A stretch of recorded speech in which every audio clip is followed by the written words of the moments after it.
Alors, salut tout le monde et bienvenue à un nouvel épisode de mon podcast Au-delà du sport. Aujourd'hui, je suis vraiment très heureux de pouvoir parler avec Laurence Fournier-Baudry et Nicolas Sorensen. Donc, ces deux patineurs en danse, ils patinent ensemble depuis déjà plusieurs années.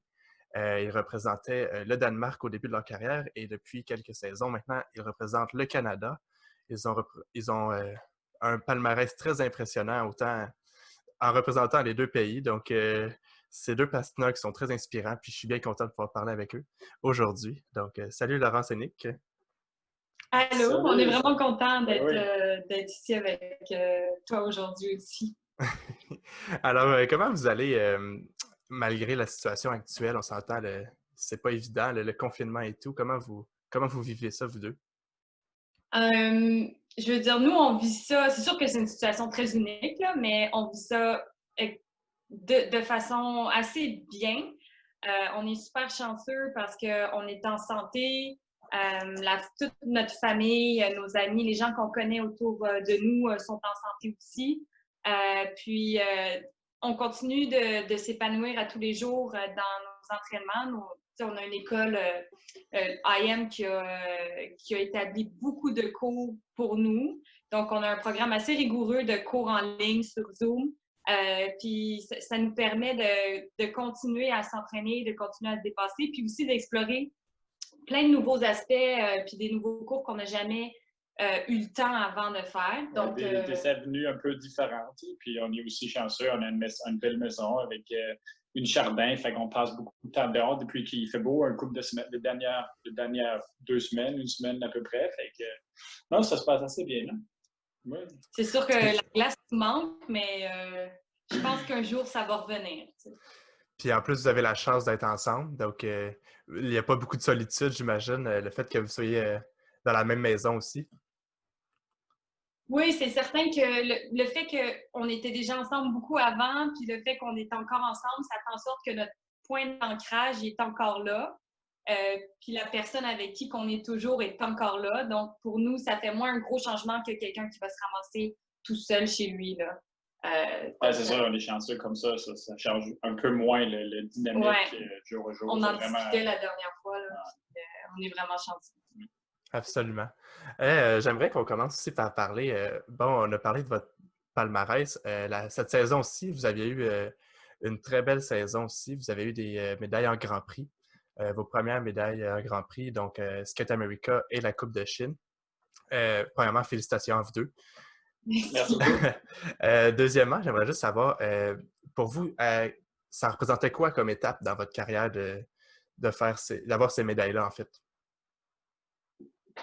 Euh, Je pense que ça a été un but depuis longtemps de pouvoir monter sur un podium dans les Grands Prix. Puis on était juste vraiment, vraiment contents d'être capable de faire ça notre première année internationale pour le Canada après un an où on n'a pas patiné internationalement. Puis, C'était nos premiers Grands Prix, dans le fond, à représenter le Canada. Fait que c'était quelque chose qu'on n'a pas vraiment mis d'attente. On voulait vraiment juste performer de la meilleure manière, représenter notre pays de la meilleure manière. Puis on était super, pas surpris, mais je veux dire, on était vraiment contents puis excités quand on a réussi à bien patiner puis avoir les résultats qu'on voulait, qui étaient avoir 2 podiums à nos Grands Prix, qui était un de nos objectifs au début de la saison. Là. Ouais. Puis vous avez réussi haut la main. Et qu'est-ce que vous pensez qui, selon vous, a fait en sorte que vous avez réussi justement à monter le niveau puis à aller chercher ces deux médailles-là? C'est quoi la plus grosse différence qu'il y a eu cette année dans votre patinage qui a fait en sorte que ces résultats-là sont arrivés? Je pense que c'est toujours un peu un cheminement aussi de toutes les années précédentes. C'est sûr que les années qui ont précédé étaient assez. Il y a eu beaucoup de challenges à surmonter. On a travaillé très fort, puis c'était un peu le clou. C'est comme le début de notre nouveau parcours. Donc, c'est sûr que pas l'implication, on a toujours été très impliqués, mais on a senti qu'on avait un gros support de la fédération. Je pense que surtout de l'année où on n'a pas eu des compétitions internationales, on a vraiment eu le temps pour travailler des trucs qu'on savait qu'on voulait vraiment améliorer pour notre retour sur la scène internationale. Et je pense que c'est vraiment ça qui a aidé beaucoup. Tu sais, on était beaucoup excités aussi dans le temps avec un changement. Tu sais, je pense qu'il y a beaucoup de monde qui savent que des changements, ça peut amener genre un nouvelle flamme ou un truc comme ça. Puis on a vraiment senti ça la première année, je pense. Puis on a travaillé. C'est pas pour dire qu'on n'a pas travaillé fort avant, mais on a donné un petit peu un coup de plus, puis on s'est dit, OK, il y a des trucs à améliorer. Peut-être, il faut garder, rien, je ne veux pas dire rien spécifique, mais on a vraiment regardé avec nos coachs, qu'est-ce qu'on peut améliorer pendant cette période où on a plus le temps d'y aller en profondeur avec des trucs qu'on n'a peut-être pas touché les dernières 5 à 6 ans, parce que ce n'était pas nécessairement le plus important pour nous amener où ce qu'on était, mais pour vraiment prendre la prochaine étape pour monter sur les podiums dans plusieurs compétitions. La priorité change tout le temps un peu. Puis je pense qu'on a vraiment trouvé ça intéressant d'avoir comment on a vraiment travaillé fort la saison où on n'avait même pas de compétition internationale. Puis ça a été aussi, c'est une saison où on a eu beaucoup de blessures à travers le couple. Cette saison-là. Cette saison-ci. Donc, je pense que c'est une saison où on a appris à se faire confiance. Puis c'est quelque chose que beaucoup d'athlètes ont de la difficulté à faire. Je pense de se faire confiance à son entraînement. On n'a pas eu l'entraînement qu'on voulait cette année. On a donné notre 100% dans tout l'entraînement qu'on avait, mais on n'a pas eu les jours qu'on voulait. Non. Donc, juste d'aller là-bas, puis de se faire confiance aussi, étant donné qu'on est un sport à deux, de faire confiance à l'autre. Puis d'utiliser le support de notre partenaire quand on en a besoin, puis juste de croire en nous autres mêmes. C'est quelque chose qui a vraiment débloqué cette année. C'est vraiment super. Puis en plus, vous l'avez dit, vous avez eu l'année dernière une saison sans internationaux parce que vous deviez attendre le release de la Fédération du Danemark. Oui, c'est ça. Une année, mais on a quand même fait 4 continents puis championnats du monde parce que ça s'est débloqué, je pense, comme fin janvier. Là. Mais ouais, c'est ça. Donc, ça a le fait que vous avez eu une demi-saison, toute l'automne en fait, puis le début de l'hiver, que vous êtes resté à la maison, vous avez fait des compétitions plus locales. Donc, ça peut-être, on dirait que pour plusieurs, ça aurait pu être un obstacle, mais vous l'avez vu vraiment comme une opportunité pour aller vous améliorer puis aller chercher des petits détails que vous n'auriez pas eu le temps normalement d'aller chercher. Puis on a trouvé ça super intéressant parce que le fait qu'on n'ait pas de compétition internationale, ça nous a fait faire les compétitions provinciales puis vraiment baigner ensemble dans ce qui était en fait de compétitionner à l'intérieur du Canada, ce que Nick avait jamais fait. Moi, j'étais super contente de partager ça avec lui. Puis lui, je pense qu'il a été très content de voir le stress que ça pouvait amener. Puis le support. Au sectionaux, le défi, tout, c'est pas des petites compétitions. Là. Puis, au défi, il y a beaucoup de patineurs, il y a même du monde dans les estrades. On était vraiment stressant comme si c'était n'importe quelle autre compétition. Puis on l'a aussi planifié un peu comme ça. On a dit, OK, le défi, ça tombe dans la même période où on a peut-être fait un Grand Prix si ça avait été une saison normale. Fait qu'on s'est vraiment mis dans l'esprit comme des compétitions très, très, très importantes pour pouvoir faire notre meilleur. Hein. C'est le fun, comme tu le dis, Laurence aussi. Tu sais, toi, tu as déjà compétitionné pour le Canada puis le Québec avant, donc tu savais c'était quoi les sections puis les défis et tout. Mais c'est le fun pour Nick que tu as vraiment vécu ça comme si c'était la première fois, toutes tes étapes de je fais l'équipe du Québec, je me classe pour les défis, je me classe pour les Canadiens. On a attendu en ligne pour prendre nos vêtements. L'équipe du Québec, on était fiers d'obtenir toute notre soute. Ouais. C'est ça, tu as vraiment vécu l'expérience au complet. Tu n'as pas sauté d'étape, donc c'est vraiment cool. Non, rien. On en a parlé un peu, vous avez échangé du Danemark au Canada, parce que Nick, tu viens du Danemark. Oui. Dis-moi, ça a été comment l'accueil du Canada, de la Fédération, puis comment aussi, dans le fond, là, ça a été pour changer de pays là, par rapport avec le Danemark et le Canada? Est-ce qu'ils vous ont tous bien supporté là-dedans? Tout le monde a été exceptionnel là-dedans. J'ai vraiment aucun mot à dire sur ni notre ancienne fédération, tout le monde qui était en charge, le président, le vice-président. Puis en plus, on était vraiment mais on n'était pas étonnés, mais c'est juste que la réception qu'on a eue au Canada était extraordinaire. Tu sais, on était invités au camp, High Performance Camp, la première année avant on a fait des compés, puis c'était vraiment comme un peu, c'est-à-dire, ouais, c'était fou, là. Je sais pas quoi dire. C'était vraiment exceptionnel. Il y avait beaucoup de respect. Ça s'est passé, puis on avait beaucoup d'inquiétudes parce qu'on s'en va un peu dans l'inconnu, dans des grosses décisions comme ça. On avait peur de la réaction de toute la fédération danoise qui ont été tellement compréhensifs, qui ont juste voulu nous aider, puis c'était extraordinaire. Après ça, on est arrivé, la fédération canadienne nous a accueillis les bras ouverts, nous a supportés dès le début. Il y a vraiment, on n'aurait pas pu demander plus, puis on continue à avoir le même support. C'est vraiment merveilleux. Ouais. C'est vraiment une belle preuve d'esprit sportif aussi, un peu des deux côtés, de voir juste le bien de l'athlète et non l'ego et tout. Là. Donc, ils ont vraiment juste pensé à votre bien-être à vous deux. Là. Puis c'était super le fun aussi parce qu'on connaissait tous les athlètes sur l'équipe nationale, on les avait vus dans des grands prix, on s'assoyait souvent à la table avec eux pour... Pas souvent, on était toujours dans le Canadien. Toujours pour manger avec eux. Donc, quand on est arrivé en compétition internationale avec toute l'équipe, c'était juste naturel. Ouais. Vous vous sentiez chez vous quand même si c'était nouveau. Oui. Ah, c'est vraiment super, ça. Puis là, mettons là, qu'on parle pour parler... Vous avez fait les 4 continents, vous avez fait les championnats d'Europe, qui sont les 2 plus grosses compétitions, mais que tu ne peux pas participer normalement aux 2 là, dans une carrière. Non. Et vous avez vécu les 2, ce qui est quand même un cas très unique. C'est quoi la différence que vous avez sentie entre ces 2 compétitions-là? Y a-t-il, en termes d'importance et tout?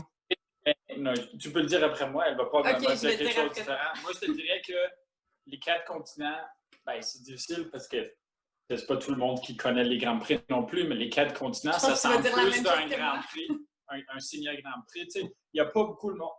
Il y a un peu moins de monde dans les catégories, surtout en danse. Il y a souvent juste autour de 10, mettons 15 couples, un gros max de 15 couples. Fait que ça sent plus comme un Grand Prix, c'est-à-dire que les Européennes, les championnats d'Européennes, c'est vraiment le championnat du monde, quasiment. C'est pas aussi gros. Que ça tombe beaucoup plus tôt que les championnats du monde. Le feeling est toujours un peu différent. Mais il y a souvent, je te dirais, 25, 30 couples en danse. Là, je parle à notre catégorie, à nous. Puis c'est beaucoup plus gros. Puis les journées de compé sont vraiment plus longues là, à cause de ça aussi. Fait que non, c'est ça. Puis, sinon, il n'y a pas vraiment de grande différence. Je veux dire, c'est toujours dans les grands estrades, il y a beaucoup de monde. Il y en avait beaucoup de monde aux 4 continents, quand même. On était au Californien. C'était bien. On n'a jamais été. Fait qu'on on a bien aimé ça. Il y a un aspect un peu plus grandiose aussi, on dirait, que les championnats d'Europe. Là. En fait, les championnats d'Europe, il y a tellement de coupes que c'est vraiment comme un championnat du monde. Tu n'as pas le temps de voir tout le monde, de partager du temps avec tout le monde. Tu peux être plus avec ton groupe, avec ta petite équipe. Tandis que les championnats des 4 continents, c'est plus, comme Nick dit, comme un Grand Prix parce qu'on est moins de coupes. Ça nous permet d'être un peu plus ensemble puis de sentir que notre journée est partagée avec des athlètes, tandis que les autres, c'est vraiment étendu sur un plus long horaire. Surtout pour nous aussi, c'était drôle pour nous aussi parce qu'on était aux 4 continents pour la première fois. Puis, je me rappelle pas trop s'il y en avait 12 ou 13 couples. Mais sur les 12 couples, il y en avait 9 ou 10 qu'on entraîne avec. Oui. Ouais.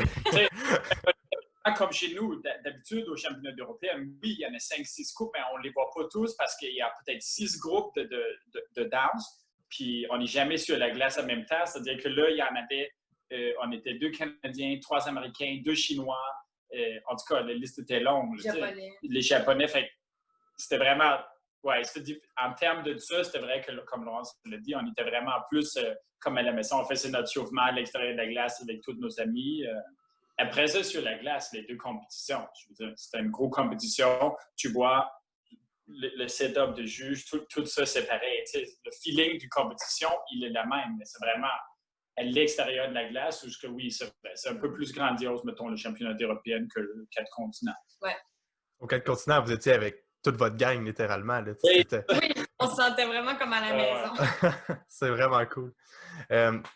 J'aimerais ça savoir parce que, Laurent, je te connais quand même depuis longtemps. Je sais que tu as fait du triathlon, si je me souviens bien. Tu courais, tu faisais du vélo. Puis je trouve ça vraiment très, très inspirant. Puis Nick aussi, de ton côté, toi, tu as fait plusieurs choix dans ta vie. Tu as déménagé, tu as changé de continent pour venir t'entraîner. Les deux, vous avez des parcours vraiment comme très inspirants. Puis je me demandais au quotidien, comment vous faites pour genre, vous garder inspiré. Puis c'est quoi l'énergie qu'il y a entre vous deux et comment vous faites pour genre, là, vous permettre de vous monter à un autre niveau ensemble? Oh, c'est une bonne question. Moi, je suis beaucoup inspiré par Laurence. Elle est très travaillante, puis elle trouve toujours des projets. Elle reste toujours en mode créatif. Elle s'arrête rarement. Puis, c'est ça. Pour moi, ça a été surtout, mais c'est dans tous les aspects, ça me pousse à toujours trouver quelque chose de nouveau, des hobbies différents, d'essayer de faire toujours créer quelque chose avec mon temps au lieu de, mettons, tu sais, moi, avant, j'ai joué beaucoup d'ordinateurs. Tu tombes facilement sur le divan, tu regardes les séries, des trucs comme ça que je fais un peu moins maintenant. Puis, ouais, c'est ça. Là. Je trouve que c'est vraiment elle a toujours une manière de se garder occupé dans une façon très positive. Puis, je te prie beaucoup de ça. Je pense que, en fait, c'est qu'on a des qualités, certaines qualités qui sont différentes, mais en même temps qui se complètent.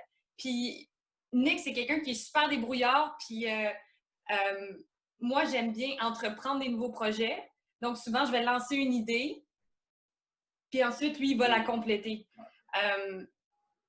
Mettons, on peut faire un exemple.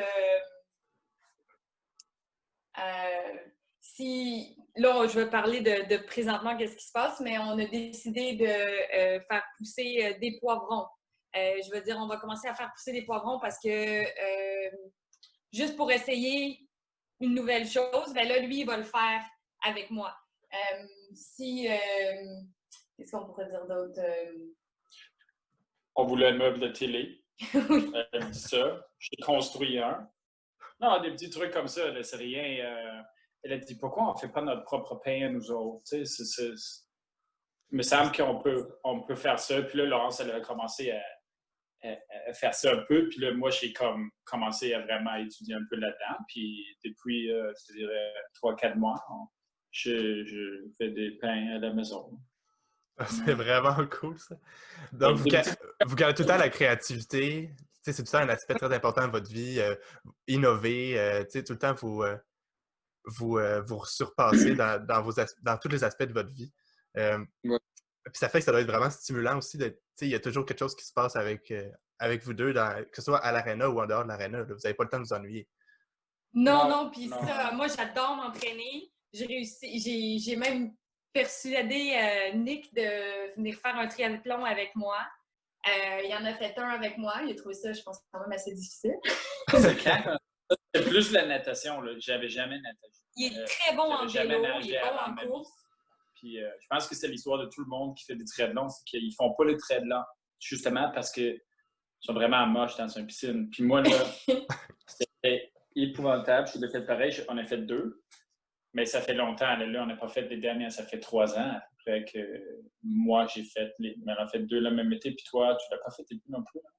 Non. Là, c'est plus... avec l'entraînement, on s'entraîne plus pendant l'été. Puis c'est juste pour une priorité. Tu sais, si tu fais un triathlon là, un dimanche, ben lundi, mardi, mercredi sur la glace, c'est pas très fun. Fait que tu perds pas une semaine d'entraînement, mais c'est juste que si tu veux vraiment focuser sur qu'est-ce que tu fais, si tu peux pas mélanger les choses trop non plus à propos des efforts physiques, je pense. Ouais, ben c'est sûr qu'un triathlon, tu ne récupères pas non plus en 2 heures. Là. Il y a quand même une petite période de récupération à ça. Là. Ouais, c'est ça. Ouais. Puis, justement, là, tu parles de ça, le triathlon, l'entraînement. En quoi, justement, ça, tu penses que ça peut vous aider dans votre patin, à part, mettons, la période de récupération qui peut vous nuire un peu des fois, mais est-ce que, justement, le fait d'être aussi passionné par le sport et tout, ça vous aide dans votre entraînement de patin au quotidien? Ce que j'ai trouvé, moi, avec parce que je cours beaucoup, je fais beaucoup de vélo, je fais beaucoup d'entraînement au gym parce que j'adore ça. Je pourrais être au gym 7 jours par semaine. J'adore mon entraîneur. Puis, je pense que ce qui fait en sorte que ça nous pousse encore plus, c'est que c'est un effort qui va être un petit peu plus long que ce qu'on fait qu'en patinage artistique. Donc, souvent, on dit, OK, je vais faire mon programme au complet. Le programme au complet, ça va être entre 2 minutes, 3 minutes et 4 minutes. Mais là, quand tu fais un effort physique qui est plus long que ça, tu te rends compte que ton mur va être plus tard. Tu sais que tu es capable de te pousser encore plus que ce que tu penses qui était à la base ta limite. Donc moi, ça m'a appris à me surpasser, à me dire, OK, si habituellement je suis morte dans mon programme à partir de ce temps-ci, là, je sais que quand je fais tel effort physique, je suis capable d'être morte comme ça. Morte, c'est une façon de parler, là. Oui, oui. Je suis capable d'être Épuisé, là. épuisé, mais de continuer à pousser encore plus. Donc, ça permet à juste développer plus d'endurance. Toi, qu'est-ce que t'en penses? Non, tu l'as bien dit. Ouais. Ouais. Puis, dans le fond, j'aimerais ça savoir aussi, parce que là, veux pas, là, avec le COVID, on s'entend que l'entraînement, c'est vraiment plus dur de garder la forme et tout. Mais comme vous l'avez dit, vous avez beaucoup de cours avec votre école de danse, donc dans Zoom, des cours en ligne et tout. Est-ce que ça vous a permis de découvrir justement, en fait, vous l'avez dit tout à l'heure, ça vous a permis de découvrir des nouveaux aspects de l'entraînement? Ce serait quoi ces nouveaux aspects-là de l'entraînement que vous avez découverts grâce à la situation? J'y suis quelqu'un qui est très axé sur aller toujours à 100%, essayer toujours à 100% de ses capacités.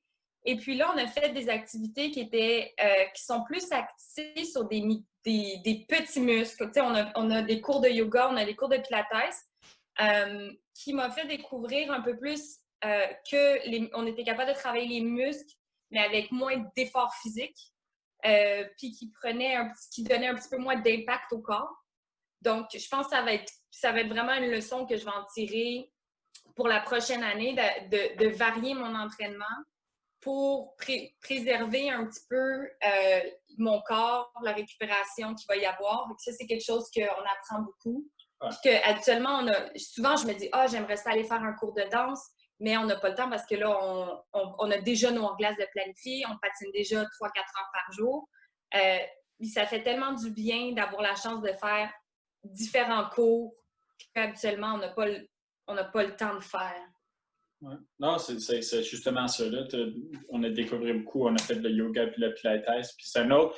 Nous, on a été toujours très physique, puis il faut que ça soit dur pour être un bon entraînement. Puis je pense que, surtout, pas nécessairement à cause de ce qu'on a fait les dernières 8 semaines, mais même après mon blessure que j'ai eue cette année, j'ai juste commencé à regarder l'entraînement un peu différemment parce que c'est pas nécessaire tout le temps de vraiment avoir fait un bon entraînement. Tu peux faire un bon entraînement même si c'est pas même si t'es pas mort après. Mm-hmm. Il y a des manières de s'entraîner qui va améliorer ton capacité physique sur la glace. Fait que ça a été ça avait quelque chose qu'on a appris beaucoup de ça. Puis je suis content que Laurence elle a appris ça parce que d'habitude, c'est elle qui veut vraiment s'entraîner fort. Puis si c'était pas fort, c'était pas un bon entraînement. Puis moi, j'ai toujours comme essayé à le convaincre un peu que non, tu peux faire d'autres trucs aussi. Fait que c'est bien. Ouais. J'aime encore ça quand c'est fort, mais je veux dire, j'ai découvert d'autres manières, puis je trouve que c'est vraiment important de varier. Puis comme ça, être capable de développer... Diversifier son entraînement un peu pour rester en santé, puis apprendre à respecter son corps. Ça a fait réaliser aussi, dans le fond, que c'est pas à cause que tu n'es pas épuisé à 100% que ton entraînement n'a pas été bénéfique. Exactement. C'est ça. Ouais. C'est vraiment cool. Ben, en même temps, c'est un bon moment pour réaliser ça parce qu'on s'entend qu'avec la situation actuelle, on peut pas non plus tout le temps à tous les. On est Non. limité en ressources aussi, veut pas. Donc, Ouais. ça fait qu'on n'a pas le choix de se réinventer et tout. Là. Ouais. Puis là, j'aimerais ça qu'on en parle un peu aussi, parce que là, vous êtes ensemble dans votre maison, vous patinez ensemble. Les deux, vous coachez, je sais pas si vous vous entraînez au même endroit aussi. Même club, on fait tout à même endroit. Donc là, ça fait que vous êtes vraiment souvent très, très pas mal tout le temps ensemble. Comment vous gérez ça justement pour, en bon québécois, pour pas vous taper ses nerfs? C'est extraordinaire. On se tape jamais ses nerfs. Puis, ouais, c'est vraiment bien. Puis comment... Non, ça, c'est vraiment vrai. Là. Je veux dire, le monde, justement... Tout le monde nous dit comment vous faites. Oui, on est souvent demandé la même question, soit par des amis ou d'autres mondes qui ont fait des interviews avec, qui veulent savoir comment on gère ça. Puis, il n'y a pas vraiment de réponse dramatique dans tout ça. Là. Je pense qu'on a travaillé beaucoup sur notre relation. On le sait que, tu sais, c'est sûr, c'est pas que il n'y a pas des petites frictions de temps en temps, mais on est très bien on est très bon tout de suite, s'il y a un petit quelque chose, on les règle, au lieu de le laisser pour le lendemain, ou même juste laisser des fois un petit truc 2 heures. Là. Tu sais, ça se multiplie, puis ça devient une grosse affaire que c'est pas nécessaire, que c'est pas vraiment nécessaire de... C'est ça, on a patiné ensemble. Ça nous a permis de travailler directement sur notre communication dès le début. Puis aussi d'établir des tactiques ou d'avoir des outils pour être capable de communiquer de façon efficace puis de façon respectueuse envers l'un et l'autre. Donc, comme ça fait en sorte qu'on a rencontré des embûches ensemble qu'il a fallu soit qu'on règle ensemble ou soit qu'ensemble on réussisse à régler avec d'autres choses qui s'est passées dans notre vie. Donc, ça nous a vraiment rapprochés puis ça fait en sorte que tout ce qui se passe dans la vie à l'extérieur du patin, pour nous, c'est super facile. Là. On se comprend, on se complète, puis on sait quand quand un ou deux a besoin de quelque chose, OK, il y a besoin d'avoir une petite soirée dehors pour travailler de façon mécanique sur ses couteaux, ben il va y aller. Il sait que moi, je veux aller courir ou que je veux avoir du temps pour travailler d'autres choses. On a chacun notre espace, puis on se comprend, puis on se respecte. Ouais. Puis tu l'as dit aussi, la communication est vraiment importante. Puis je pense que c'est un des avantages qu'on a à patiner en couple. Pour l'avoir fait aussi, c'est quelque chose qu'on apprend très jeune. Donc, puis les deux, vous avez l'expérience, vous avez d'autres partenaires avant aussi. Donc, pensez-vous que c'est vraiment quelque chose qui a été un atout pour vous de justement, dès votre jeune âge, apprendre que à deux, c'est important de communiquer, puis de s'exprimer, puis d'être là l'un pour l'autre aussi? Moi, je pense que oui. Ça fait depuis que je suis jeune que j'essaie de lire des livres là-dessus. Je suis super intéressée sur comment communiquer, puis toutes les relations interpersonnelles. Je pense que c'est tellement intéressant. Puis le plus jeune que tu l'apprends, le plus spontané après que c'est dans ta vie. J'ai l'impression que tout le monde, il devrait presque avoir des cours de ça à l'école tellement c'est important. Puis tellement après ça fait en sorte qu'on est tous heureux puis on est tous capables de se respecter. Non, absolument. Puis je pense surtout que nous, on a fait beaucoup de travail sur la communication à cause de notre couple sur la glace. Parce qu'il fallait que les choses marchent sur la glace. Premièrement, c'était ça le but dans le début. Puis c'est sûr que si tu réussis à faire ça sur la glace, c'est pour ça la vie normale, en guillemets, à la maison, au travail, c'est vraiment très facile après ça parce que quand tu t'entraînes, mais le corps pompe, tu veux que ta partenaire t'écoute. Ou, des fois, les trucs sortent un peu plus brusques, tu n'as pas réfléchi parce que tu es dans un mouvement qui, les trucs se passent vite. Ouais. Fait que si tu es capable de te contrôler dans un environnement comme ça, et après ça, à la maison, c'est quand même assez facile après ça. C'est pour ça que... Puis, ça n'a pas été facile depuis le début. Là, ça a vraiment pris plusieurs années. On a travaillé avec une personne juste pour ça, là, puis entre nous deux aussi. Puis, c'est ça. Puis, je pense que dans n'importe quel couple, si les deux sont prêts à faire le travail, c'est là que ça va toujours fonctionner, mais c'est toujours une question de communication puis une question d'accord. Ouais, puis je pense que ça se démontre vraiment dans votre couple, autant sur la glace que dans la vie. Là, vous êtes très complices, mais aussi tout a l'air très naturel. Il n'y a jamais rien de forcé ou Ouais. de fake. C'est vraiment, on sent que vous êtes sincères l'un envers l'autre, puis que vous voulez vraiment juste. Il y a beaucoup de respect, donc ça se démontre Merci. vraiment. Compliment. Ah, merci. On va passer à des petites questions en rafale. Donc, chacun, vous avez votre réponse. Là, c'est des questions très simples, juste OK. des questions de même. Alors, pour commencer, C'est ça en anglais? OK. c'est quoi en anglais? Rapid fire question, genre... Ah, ben c'est bon, je vais le savoir, je vais le prendre en note pour. Question-réponse sans réfléchir trop. C'est ça, exactement. C'est ça? Non. Ben, je suis bien là-dedans. Moi, je suis pas bonne là-dedans. J'ai dit souvent des trucs que je n'aurais pas voulu dire si je pense 2 minutes. Tu comprends? Fait que ça va être plus drôle. C'est excellent. Alors, ma première question, c'est quel repas que vous mangez avant une compétition? Oh, wow! Parce que ça, c'est jamais la même affaire. Là, il faut que je pense. Avant la compétition. Moi, je mange souvent un repas avec des glucides parce que je sais que le lendemain matin, souvent, je mange pas beaucoup avant une OK, compétition. la journée même ou la journée avant? La veille, c'est le soir. La veille, c'est ça. Beaucoup de glucides, souvent. Ouais. En compétition, je mange, surtout les premiers deux jours, mais moi plus que Laurence, mais les 2-3 jours, on est souvent dans les conditions avec un buffet, puis je mange des montagnes de riz, des pâtes, beaucoup de salade aussi, là, mais toujours et un peu moins de viande, juste pour être un peu plus... en tout cas, c'est plus facile à digérer, je pense. Donc, c'est ça. Puis, c'est quoi que vous mangez après la compétition? Donc, une fois que tout est terminé. La compétition. Ben, moi, j'ai comme... Souvent, qu'est-ce qui se passe, c'est qu'on n'a pas le temps de manger avant... Ben là, cette année, c'est avant la remise des médailles. Ben, je te dirais qu'on mange rien avant genre minuit. On a très faim. C'est vraiment fou, là. On est fini, mettons en Chine, je te dirais, on était fini. On a fini à minuit, non?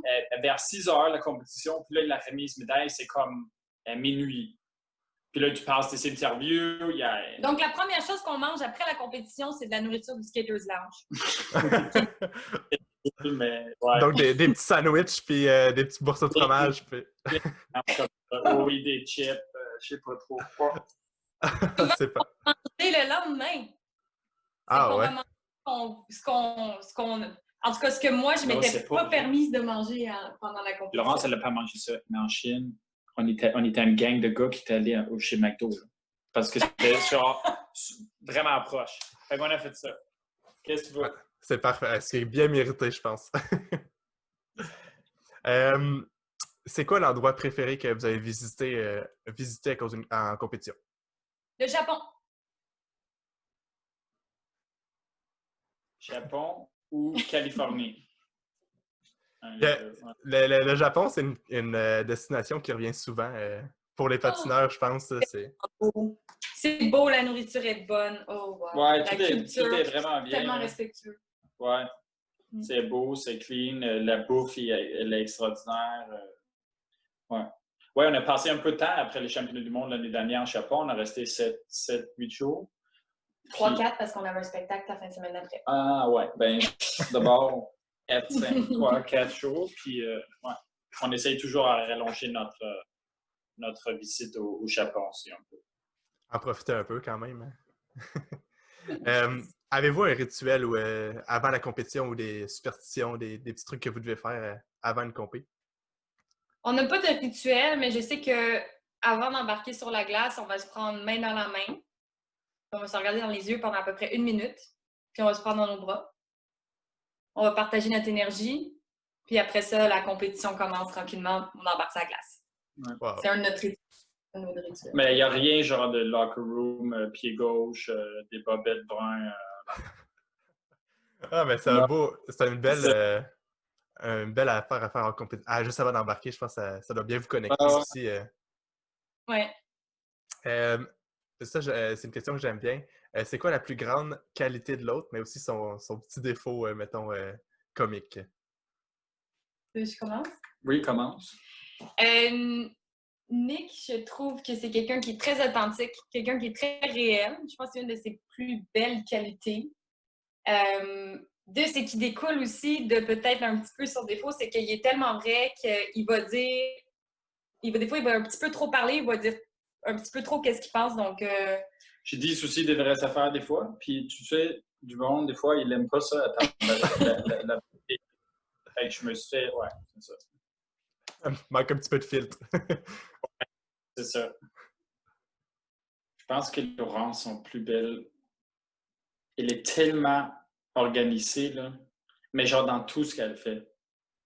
Il y a de l'organisation partout et c'est pas dans une manière, c'est pas trop, c'est pas OCD, c'est juste vraiment être, tu sais, toujours être organisé, puis après ça, tellement travaillante aussi, là. Faut le dire. J'ai jamais vu un athlète, mais là, je parle probablement de notre domaine de patinage artistique parce que je ne vois pas les autres athlètes, vraiment, qui travaillent aussi fort là, dans tout ce qu'elle fait, l'implication dans tout. C'est vraiment... puis je pense que c'est pas juste moi qui va te dire ça. Là. Tu peux demander à plein de gens qui la connaissent, puis ils vont tous dire la même affaire. Là. Fait que pour moi, c'est vraiment quelque chose qui me pousse tous les jours de pouvoir faire plus parce que je le vois comment elle est tellement dedans tout ce qu'elle fait. Fait que je me suis dit, si je me donne pas 100%, c'est pas fair. Là. C'est vraiment pas fair. Ouais. Défaut. Ouais, c'est ça. Des fois, tu sais, ça devient un peu, pour moi, je te dirais, il faut juste prendre le temps pour relaxer un peu des fois. Fait que c'est juste, on l'équilibre des fois. Moi, j'ai essayé d'installer beaucoup d'équilibre chez Laurence. Plus là, dans le bas où elle aime moins. Ben oui, c'est ça. C'est excellent. Avez-vous une chanson que vous écoutez avant d'embarquer sur la glace, avant une compétition, peu importe? Oui, mais c'est comme notre chanson. Tu ne vas pas partager ça, non?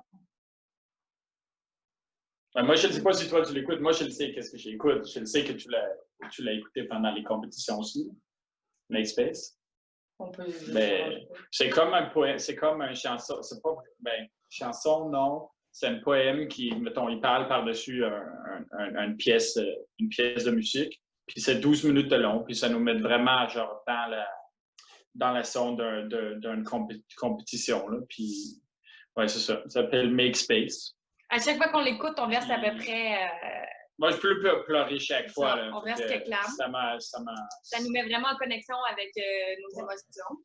Puis je pense que tout le monde, si tu écoutes ça comme faux, là, ben, tu vas aussi trouver que c'est très beau. Puis ça va te remettre vraiment être groundé après ça. Là. Puis ouais, tu réalises que c'est pas très, tu sais, juste pour le stress, mettons, c'est pas très, très important qu'est-ce qui va se passer. Tu sais, c'est une compétition, puis faut pas que tu t'énerves trop avec l'outcome. Le plus important, c'est que tu fais le mieux que tu peux.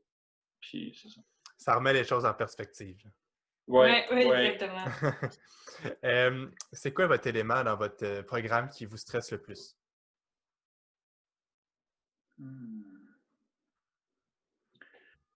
Je trouve que je suis dans une classe maintenant qui n'a pas vraiment un élément qui me stresse plus que d'autres. C'est sûr que, tu sais, selon moi, ça a souvent été le pirouette en couple parce que je le sais qu'on fait ça un peu. Ça mettons un élément que fallait qu'on travaille un peu plus, puis je tournais pas souvent très vite. Puis c'est pas un stress.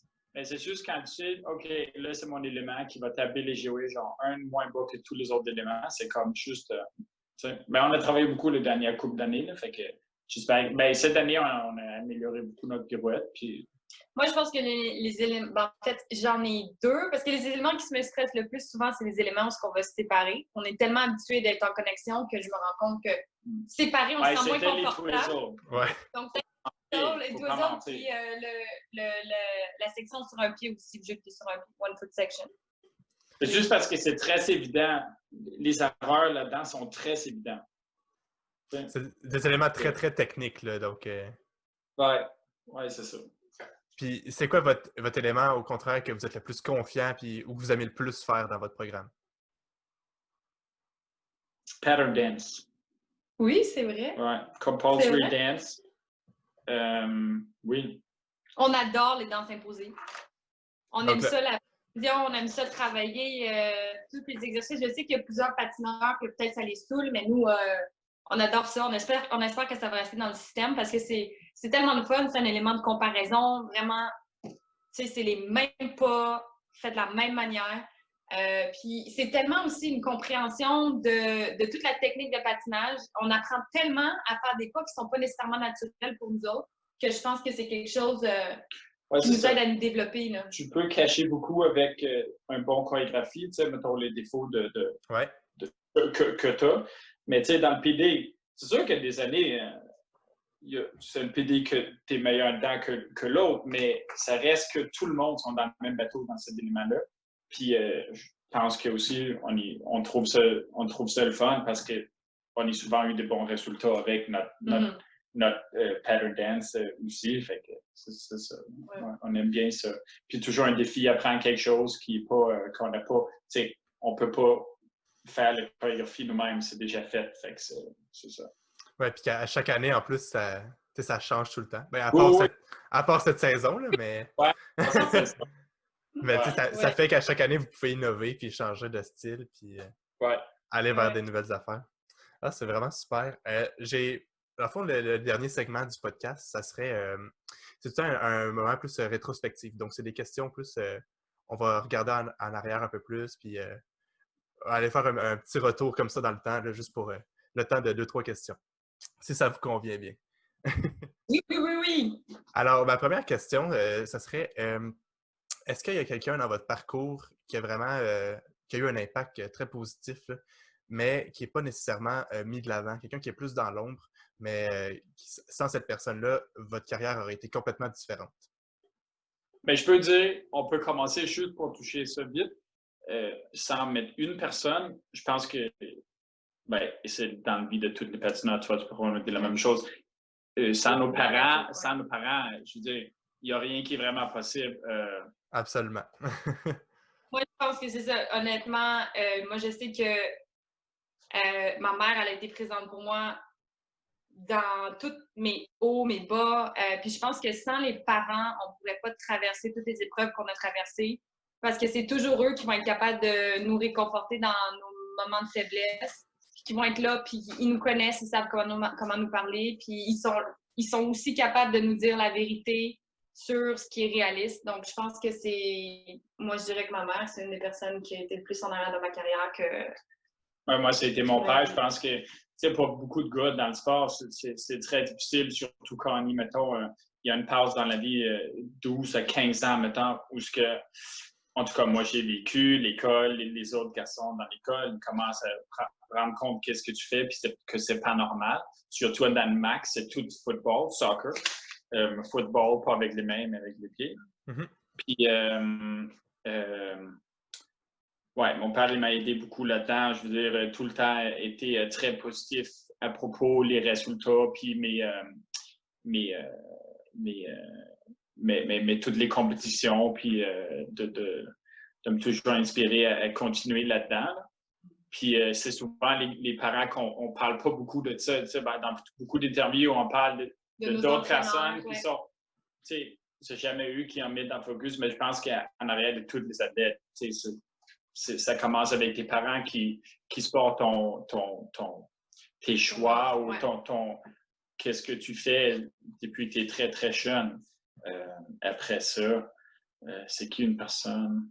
Moi, j'en ai plusieurs. Là. Il y en a beaucoup. Je pense qu'on peut... Ouais. Je pense que les parents, c'est eux qui ont l'impact. Puis ils nous suivent depuis le début de notre carrière. Puis je pense que ça... Vous avez vraiment eu les mots justes par rapport à ça. On les voit pas nécessairement tout le temps. Puis c'est souvent pas à eux qu'on va les référer en entrevue non plus.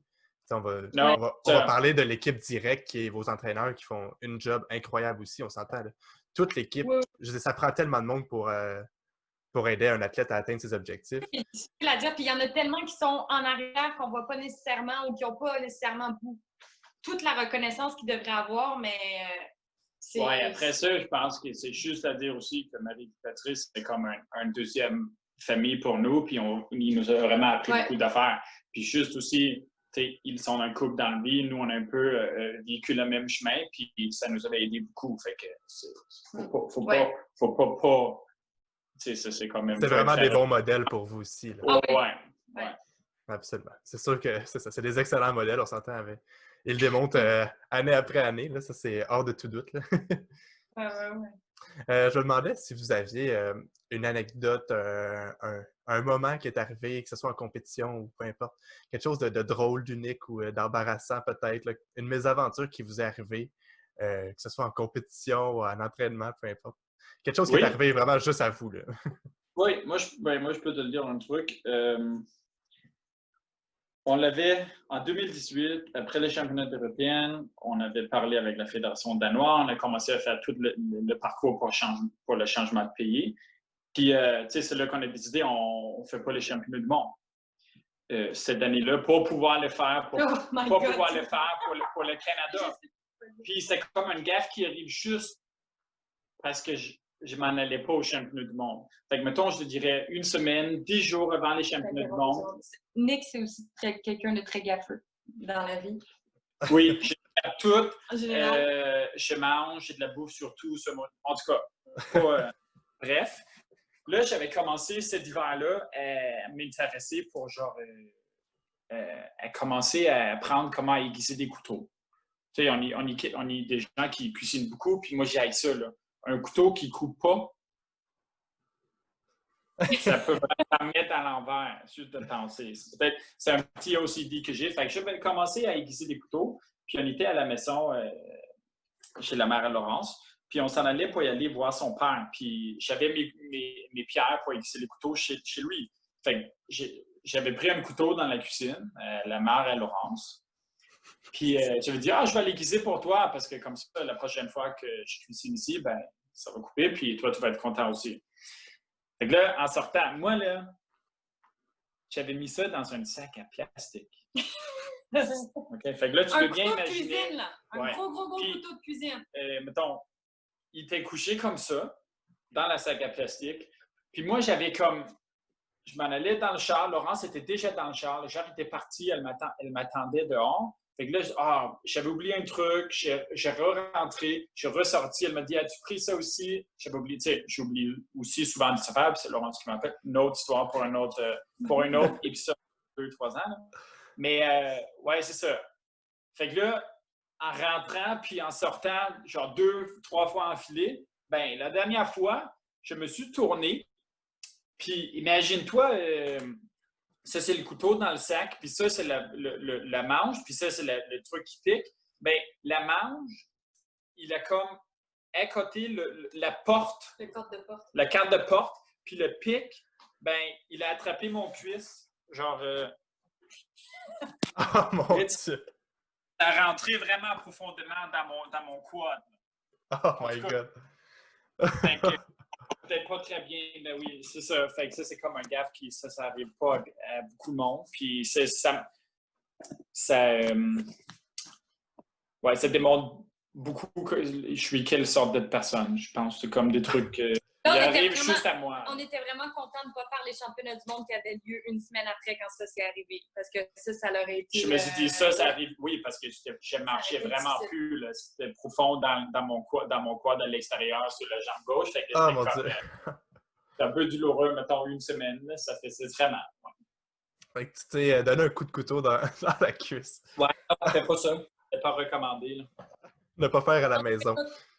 Une autre petite anecdote où ce que Nick oublie souvent ses pantalons et oublie ses pantalons en compétition aussi. Donc, à la fin, il n'avait pas ses pantalons. Le championnat européen en 2017, j'avais oublié mes pantalons pour le programme libre. Le matin du programme libre, genre pour la dernière pratique officielle avant la compétition. Puis Marie n'était pas très fière. Là. Non. Parce que, tu sais, à 29 ans, à 28, tu dirais, c'est comme, tu n'oublies pas tes pantalons. Là. C'est comme, c'est fini. Service, mettons. Après 15 ans, si ta mère, elle n'a pas fait ton valise comme il faut, mettons, mais... Ouais, fait que j'avais patiné, genre, dans des pantalons noirs. De qui, hein? Troués. Non, mes pantalons, genre, d'échauffement. Au moins, ils étaient tout noirs, pas avec, genre, une affaire d'Adidas là-dessus, là, mais non, c'était pas fameux.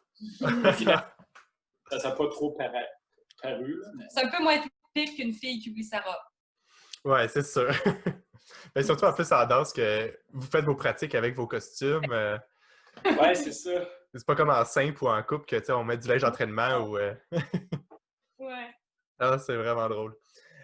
Comme dernière question, en fait, je garde ma question préférée pour la fin. J'aimerais ça, dans le fond, qu'on fasse. Mettons que vous voyez il y a 5 ans. Donc, on retourne il y a 5 ans en 2015. Puis, vous voyez, vous êtes où dans votre vie. Est-ce que vous auriez un conseil à donner à vous-même, mais il y a 5 ans? Une pensée, un conseil, peu importe.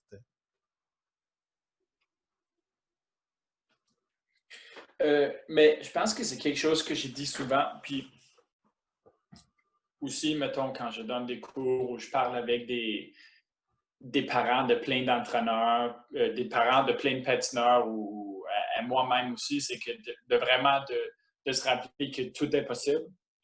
Puis c'est pas parce que tu es rendu 25 ans que tu vas pas réaliser ta rêve d'y aller aux Jeux olympiques ou que tu es...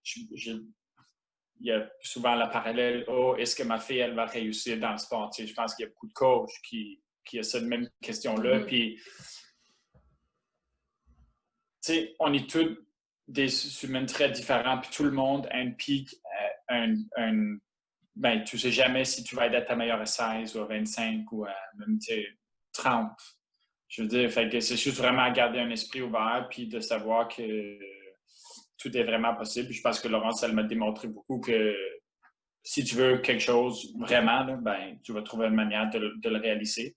Puis ça commence avec juste le guts pour le rêver. Fait que je le dirais ça à moi parce que ça, c'est quelque chose les derniers 5 ans que j'ai réalisé ça un peu, là, puis regardez de mon parcours à moi aussi. C'est-à-dire que je suis rendu vieux, là, en guillemets, mais en termes de patinage artistique, c'est pas.